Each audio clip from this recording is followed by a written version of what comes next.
За бүгдээрээ сайн бацгаана уу. За одоо төгөл гэхээр чагтлах гэх юм уу? Тим текст ап хийх нэ. За энэ семинар workshop-оор та use state-ийг үргэлжлүүлэн судлах болно. Use state hook-ийг за энэ яаж судлах вэ гэхээр building application буюу ийм маягтыг бүтээж үзүүлнэ. За энэ нь болохоор харагдуулдаг, үзүүлдэг, нуудаг, харуулдаг. Дэлгэсэнд текстийг нуудаг, харуулдаг гэдэг нэг юм хэсэг байгаа гэж. За бүгдээ эхэлцгээе. Нийт 13 алхамтай юм байна. За хийх алхам маань бол энэ юм биш. I love free code camp. Hide message. Гот hide болчихдог. За бүгдээ туршаад үзье. За өмнөх хичээлээр бид нар state болон use state hook яаж ажилладаг вэ гэдгийг үзсэн. За энэ бид нар семинараар та нэгэн апыг бүтээх болно. За энэ бол дэлгэсэнд хэрэгж тарахаар текстийг нуудаг, харуулдаг. Тэр их тийм хэсэг гэх болно гэж.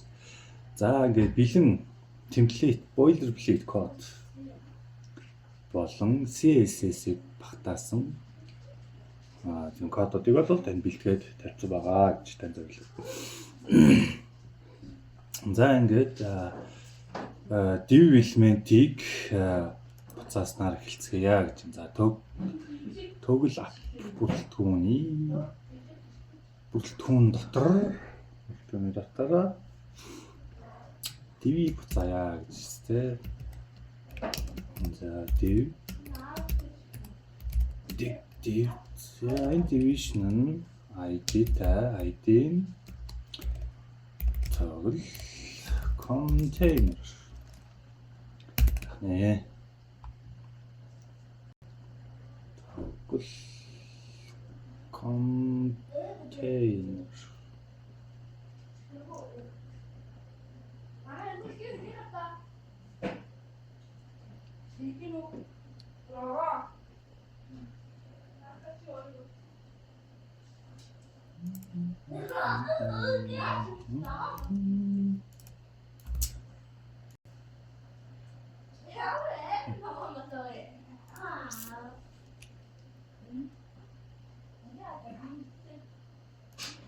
За хамгийн ихний ингэж хийсэн байна.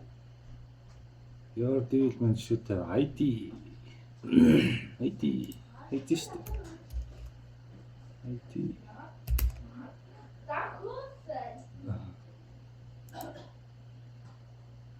За тэгвэл бүгдээр ингэнэ. За ийм тохиолдол маш их гардаг. Чадахгүй мэдгүй. За бүгдээрээ тэгвэл 2 дугаар хичээл рүү ороод яаж үздэх юм харъя. За ингэж үздэх юм байна.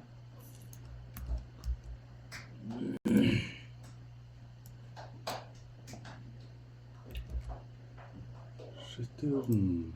Би return бичих байсан. Тийм шүү. За return.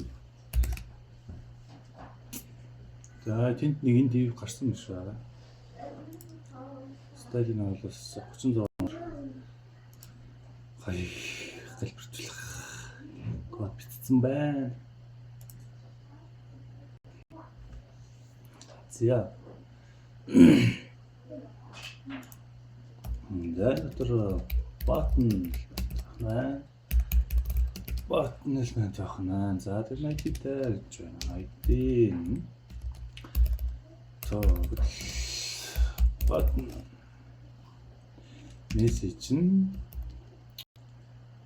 message гэтбана. За хоёр элемент. За button-га доор paragraph байна. Paragraph. За p шинэ хараад. За би манай ID-тэй 18 message. That I love free code camp. Okay. За энэ pure lessons. За нэг бид ийм use state-ийг бол сурсан л гэж. За тэгтээ return-ийнхаа дээр нь const is visible болон set is visible. So use state get false. Initial value нь false. Эдээ сайн сурсан мандаа. За одоо болохоор ингэж нэ л гэж. Түрүүтэй хэд бол гаргана. За энэ алхамд зориулаа бүгдээ conditional rendering хийнэ гэж. Correctly за тийм message за тэгвэл message p дотор message бол нэг юм хадгалчвал тий.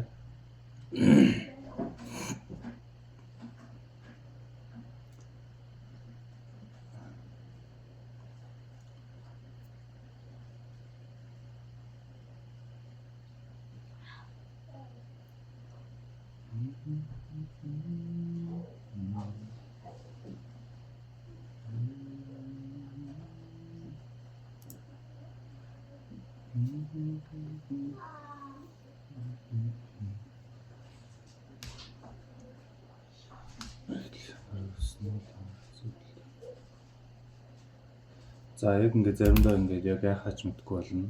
Тэнгүүд нь яг вэ гэд код шалгачихлаа. Заавар гарчдаг байгаа. За нөхцөлтэй зохицолтыг гаргах хэрэгтэй байгаа. Нөхцөлтэйгээр тухайн зохицолтыг гаргах хэрэгтэй байгаа. This visible төрөө ид гарна. За тэгвэл ингээд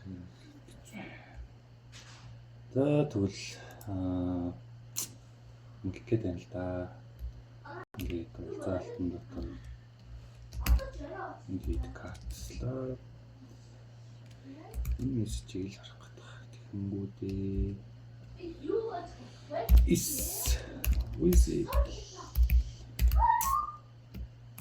or truth is visible гэдэгтээс оролдог байна.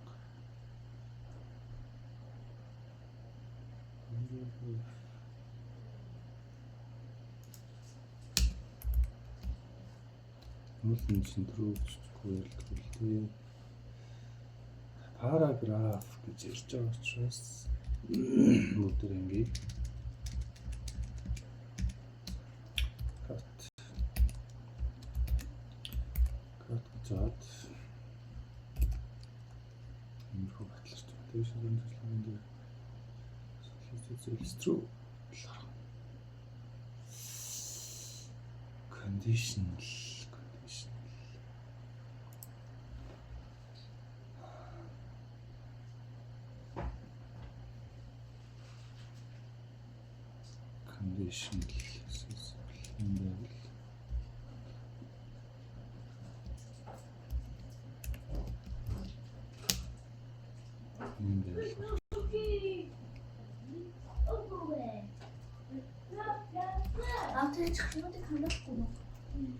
Таашаа тавьчих юм уу? Баярлалаа. Нөгөө хайртай шүү.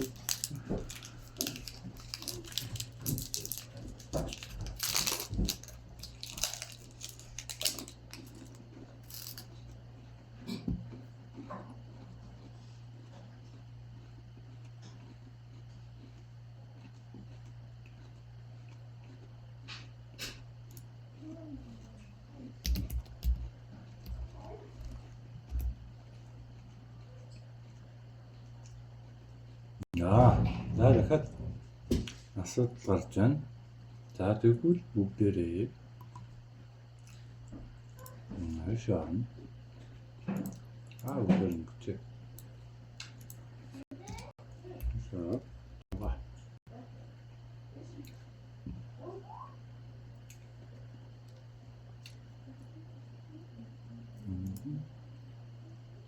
message.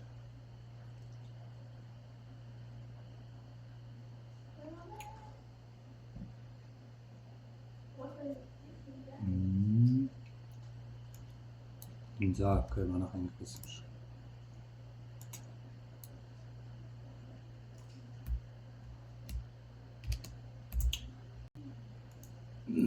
Ордоо энэ хөөсөн юм шүү.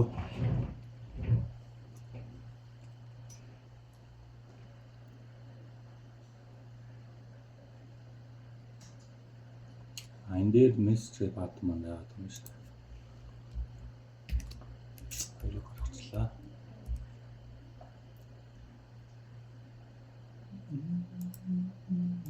Тагнаар энэ гэж учраас ингэж байна.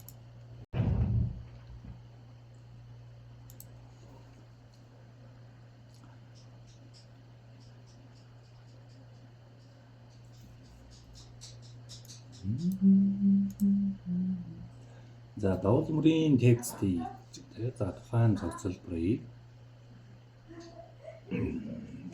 текстийг харуулах нэг арга бол use statehook анхны утгыг өөрчлөх явдал юм аа гэж. Энэ дээр false гэж өгсөн байна. Энэ дээр true гэж өгсөн.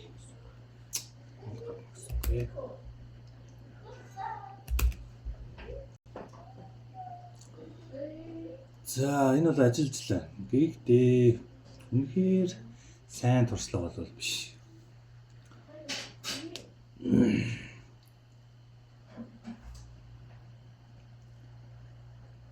За дараагийн хэд даалганд болохоор та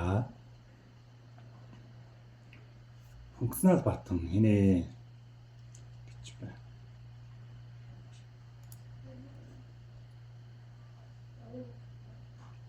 За энийг буцаагаад false болгоорой гэж. False болгоорой гэж.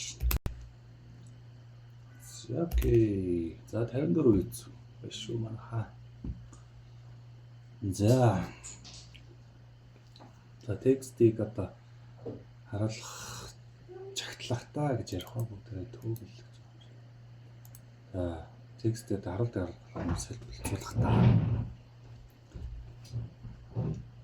Функц нэ. За функц нь болохоор const handle toggle visibility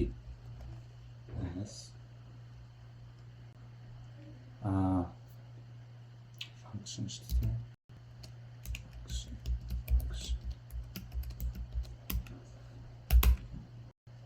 За би 6 бичлээ.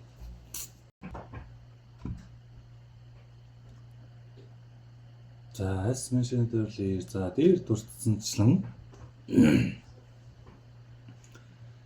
энэ бол одоо төлөвийг шинжилгээ хамгийн нийтлэг арга бол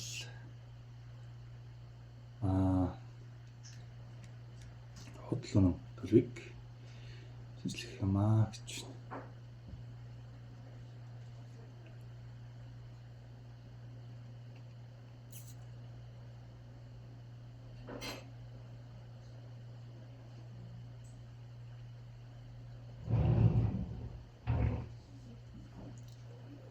За дараач шиг бол хэвтэрсэн хэсгийг шилжүүлдэг гинэ. За not үйлдэлээр үнэн худал болгодог гэж.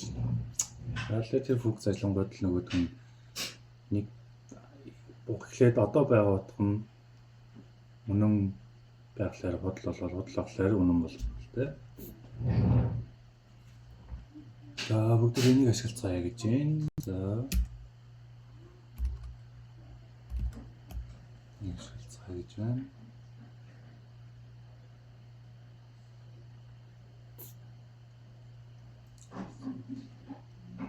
here set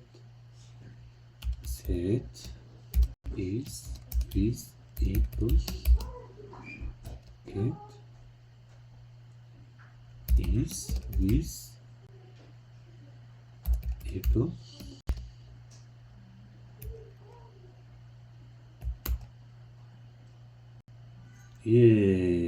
way to go.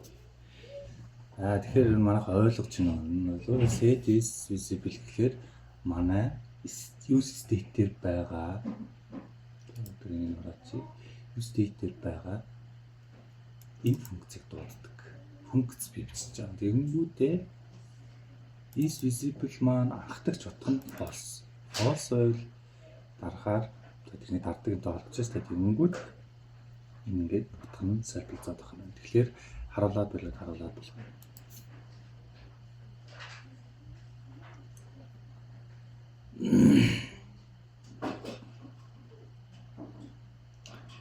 За энэ харагдах байдлыг солилцлыг удирдах функцтэй болсон. За use effect-ийг таавал ирээдүйн хичээлүүдээр бас семинараар үзүүлнэ гэж. Одоо бүгдээрээ is visible утга яаж солиулж байгааг харах сайхан цаг ирсэн байна гэж. За энэ хичээлийн дараа доор дахин шинэ мөрнөөс нэг консоль үзүүлцгээе гэж байна. Console log is visible маань ямар төлбөртэй болчих вэ гэдгийг харах юм байна. Ямар төлбөртэй болох юм бэ? За консолоо гаргана. Би гаргасан байна. Манай консоль хэсэг бол энэ хэсэг байна. Гаргая. За одоо false гэж байна. Тэгээд false. Яагаад гэхээр initial value маань false. Энэ false-ийг л гаргаад байна. Яа 77 бичсэн байна. За консоль харах юм бол та false гэж true гэхийн оронд false-ыг гараад байх ч байхаа. За энэ бол ингээд үнэхээр тийм зүйл болж байгаа. Учир нь React бол тэр даруй төлөв өөрчлөлтөхгүй гэж. Immediately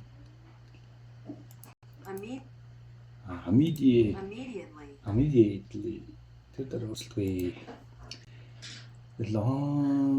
За дараагийн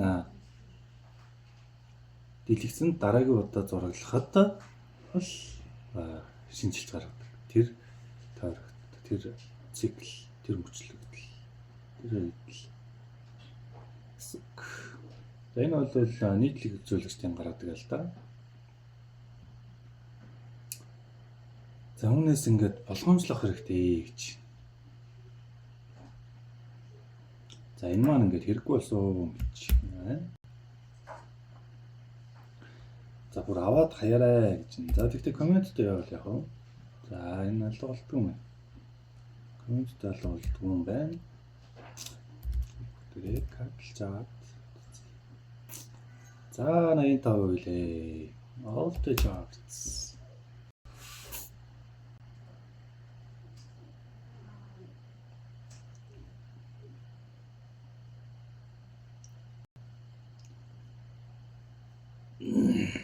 За одоо энийг хэрэглэх цаг боллоо. Synthetic event system гэдэг зүйл React байдаг. On click, on submit атрибутуудаар дамжуулан ажилладаг. За бүгдээ одоо on click дээр үзье гэж байна. За ID-ний on click mana function your handle toggle easy busy t okay visibility okay So good. 자, 72로 갔죠. Rise the roof. 자, it would be nice to dynamically show the words, show message or hide message based on its visibility state. Earlier you reviewed how to work with inline conditions rendering. You are going to apply similar logic to the button text. Here's an example of using ternary operators to conditionally show the words hide and show. дан мессеж гэдэг үг гарахгүй hide show болгоод байна. төлөв дээр үнслээд. For the last step of the workshop, use the ternary operator to conditional display the words hide or show. For the message button, place the condition before the message text so it displays show message or hide message. And with that last change, your workshop is complete. Press your button to see it in action. Siyak бүгдээрээ тэгэхээр button message. Okay. Message. The curly parenthesis. Is menu visible?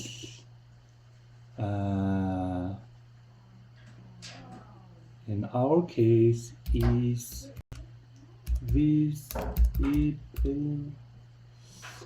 visible. харагдаад байвал still showing. харагдаад байвал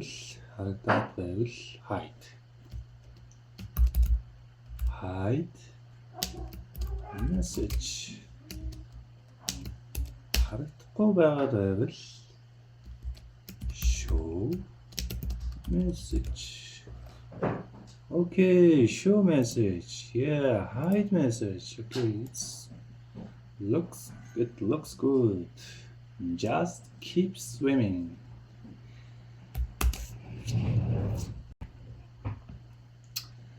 Okay, thank you guys. We finished it. The workshop, name it or called toggle text up. Thank you. See you later. Bye bye.